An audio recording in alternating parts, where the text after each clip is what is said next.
حضرت ابو ہریرہ رضی اللہ تعالیٰ عنہ سے روایت ہے،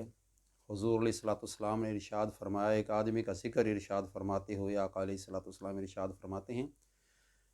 کان رجل یسرف علی نفسہ، ایک آدمی تھا جو اللہ رب العزت کیا نافرمان تھا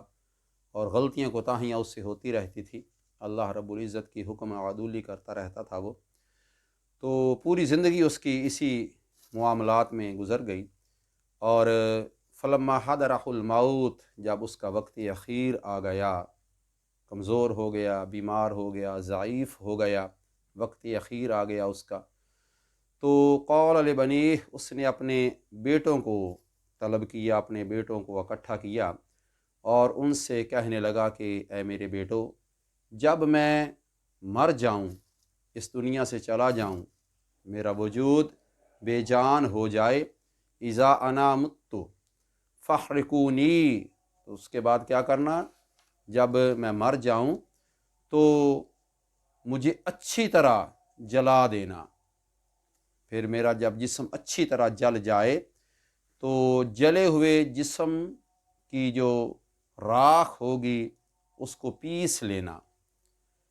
اور پیس کے میری راکھ کو نہایت باریک کر کے ہوا میں اڑا دینا، اور اس کے ساتھ ہی وہ آدمی قسم کھاتا ہے، فواللہ، مجھے اللہ کی قسم، اگر میرے رب نے مجھے پکڑ لیا تو وہ مجھے ایسا عذاب دے گا کہ اس جیسا عذاب اس نے پہلے کسی کو نہ دیا ہوگا۔ وہ اللہ رب العزت کے عذاب سے ڈرتا بھی تھا، ڈر گیا اور بچوں کو وصیت کی کہ اے میرے بیٹو یہ عمل کر دینا، اور گویا کہ اس نے اپنے آپ کو اللہ رب العزت کی بارگاہ میں کھڑے ہونے سے بچانا چاہا، تو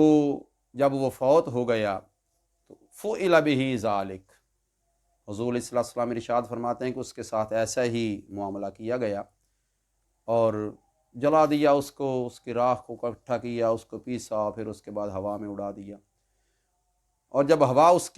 کی راکھ جو ہے وہ ہوا میں اڑ گئی تو اللہ رب العزت نے حکم ارشاد فرمایا ہوا کو کہ اے ہوا،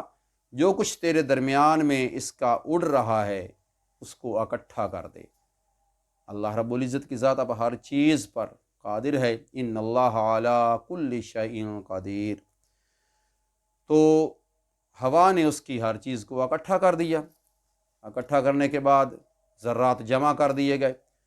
پھر وہ پورے جسم کے ساتھ اسی طرح اللہ رب العزت کے سامنے کھڑا ہو گیا۔ اللہ رب العزت نے اس آدمی سے ارشاد فرمایا،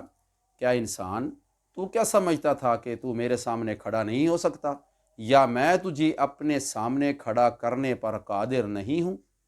اگر میں تمہیں ایک زندگی دے سکتا ہوں، موت دے سکتا ہوں، تو پھر میں تمہیں دوبارہ زندگی بھی عطا فرما سکتا ہوں۔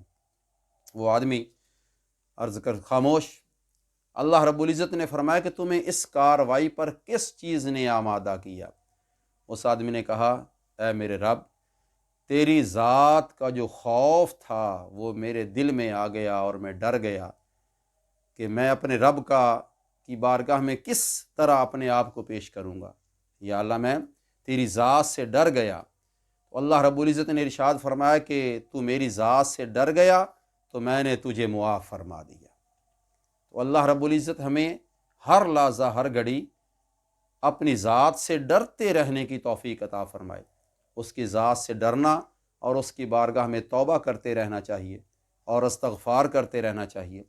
استغفار کرنا اور توبہ کرنا اللہ رب العزت کی ذات کو بہت ہی پسند ہے۔ جو آدمی کثرت کے ساتھ اللہ رب العزت کا ذکر کرتا رہتا ہے اور اس کی بارگاہ سے معافی مانگتا ہے اپنے گناہوں کی،